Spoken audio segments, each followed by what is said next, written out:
Well, left-wing propaganda outlet ProPublica has published this very long article detailing a lot of luxury trips that Supreme Court Justice Clarence Thomas has received from a billionaire friend named Harlan Crow. Well, Clarence Thomas has now just issued a statement responding to the report.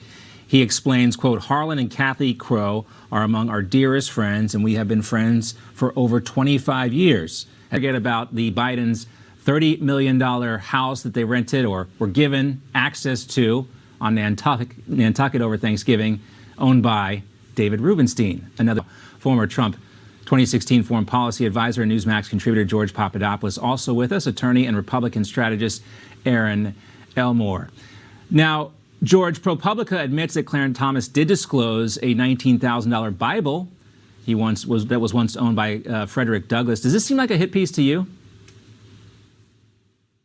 John, this really is as astonishing as it was predictable. The Democrats fear the supermajority, I should say the conservative supermajority, which is really the last great remaining vestige of the Trump administration, which has been acting as a very robust check against this very progressive backdrop. Yeah, that loved this. You know, Erin, we saw Democrat California Congressman Ted Lieu out there. He was tweeting about it. He's saying Justice Thomas knew it was wrong to accept these secret gifts. I call on Speaker McCarthy and Jim Jordan to pass the Democrat Supreme Court ethics bill. I mean, of course, there's a political agenda behind every media hit job.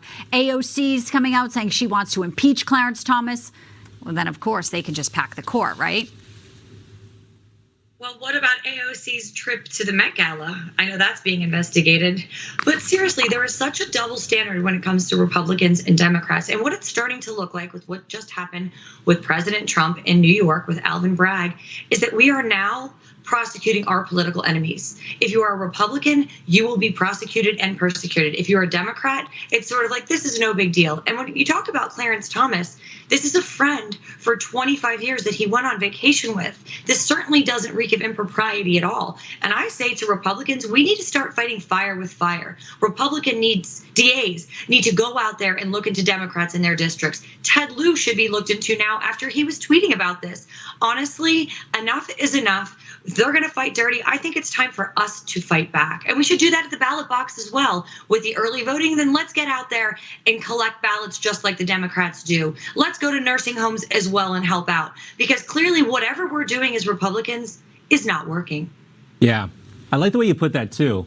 Helping out. Right, Erin? Helping out. Yeah. Erin and George. Using my words carefully there. Great to see you, George. Great to talk to you. And Erin, we'll see you a little bit later for Worst Takes and Meme Team.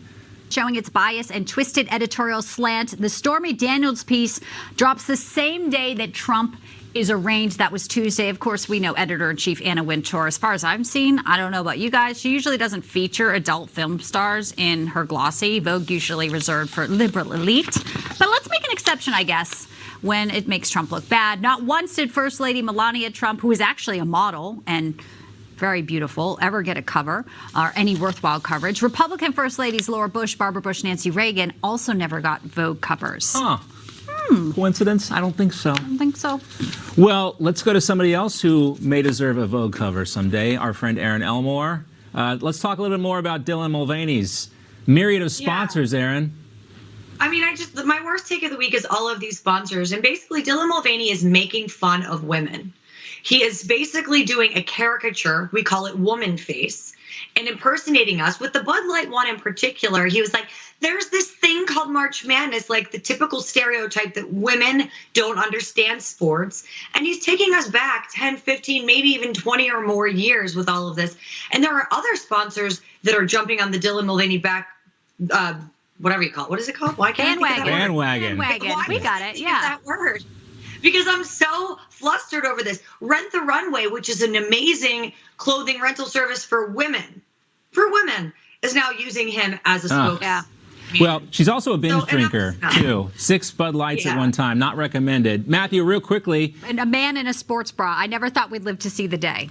Matthew, real quickly, talk to us about the Chicago mayoral election. Thanks, Brick. Yeah, and, AI is tough. Right now, if you look closely, you can tell the difference. Pretty soon, it's going to be difficult. Yeah. But soon after that, it's going to be near impossible. So we got to be careful. We got to be careful. All right, Erin, enough people were confused by this pick, which started to circulate over the internet.